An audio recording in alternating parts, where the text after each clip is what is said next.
Have you seen the Terminator franchise? I've only watched bits and pieces here and there.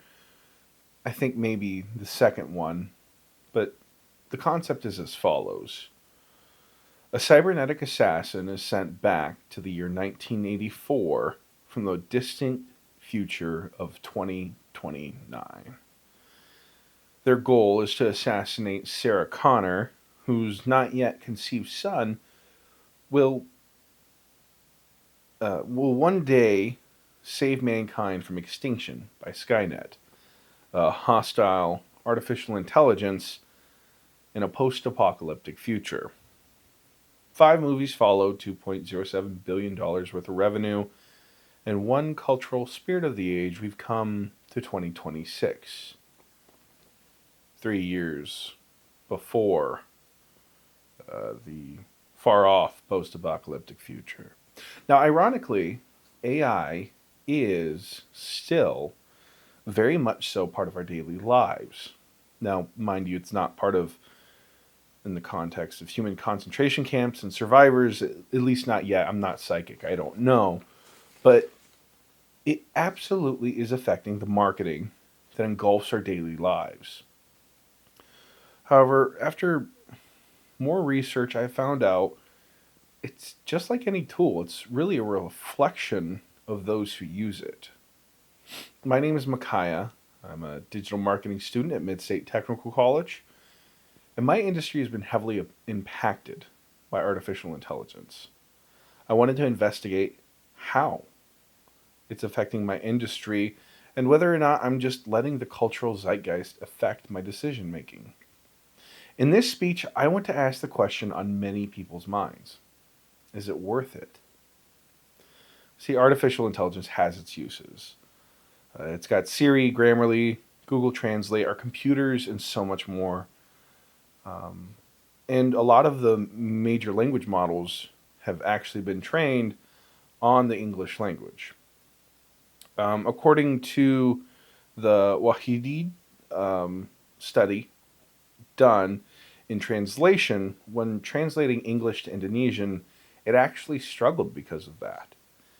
And there was lower comprehension, lower naturality, and lower accent neutrality. Um, the the pattern partially changed, however, it still felt the same effects when going from Indonesian to English.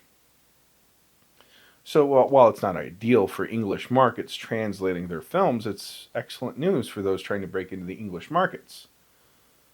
So my next question is, do people know when you're using artificial intelligence? Can they spot it?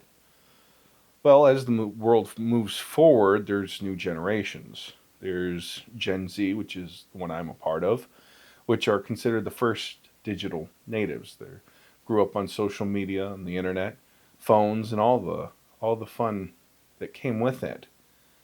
Generation Alpha, however, is considered the first generation of artificial intelligence natives, with Generation Beta considered to be deeply integrated with artificial intelligence.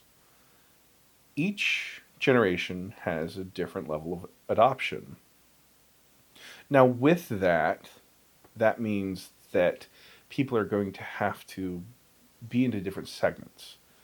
With with people that know it's AI, it's better to just flat out tell them. Transparency is always key.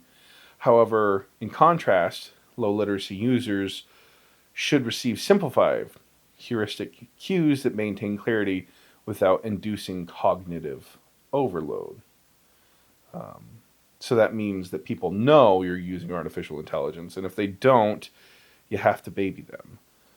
And because of that, it's important to ask, how much segmentation research will need to go into this new segment. How many more people will I have to research with in order to get a better view?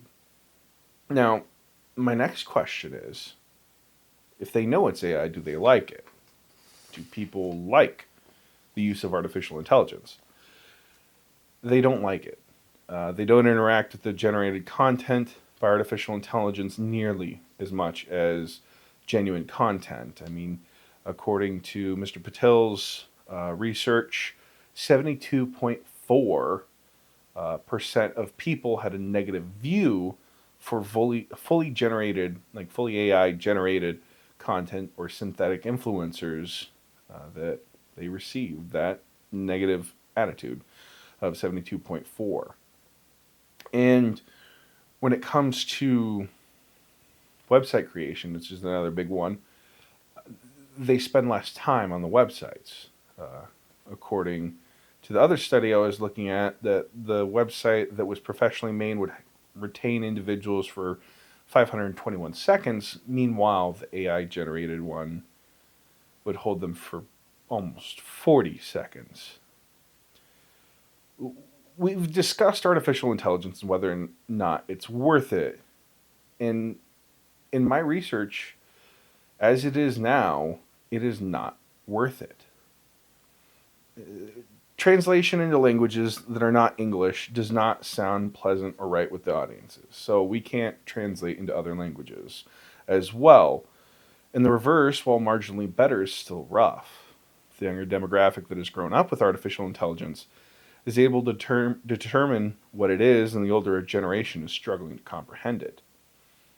This means that current segmentation is not good enough to accommodate the different groups of individuals, just like with legislation. Finally, the question of, do people even like it? In the customer service industry, there's a saying that permeates throughout. The customer is always right in matters of taste. Marketing is no different. Marketing is connecting people who want something with people who have something. People have a negative attitude towards artificial intelligence, and like that research showed, they are 92.6% going to spend less time on the websites generated by AI, even with the eye tracking maps that showed that there was a better flow. They just don't stay. Artificial intelligence is a tool. Tools reflect who uses them. If your tool is only used to make a worse product that people don't want and dislike to save you money, my plea is this. What do you want your brand to be remembered as? Quality incarnate, or spared every expense at the people's expense? Thank you for listening to me, and I want to leave you with a quote from the most inspiring song of recent memory, in my opinion. It's called High Ren. It was never really battle for me to win. It was an eternal dance. And like a dance, the more rigid I became, the harder it got. The more I cursed my clumsy footsteps, the more I struggled. So I got older, and I learned to relax. And I learned to soften, and that dance got easier. It is in this eternal dance that separates human beings from angels, from demons, from gods. And I must not forget, we must not forget, that we are human beings. Thank you.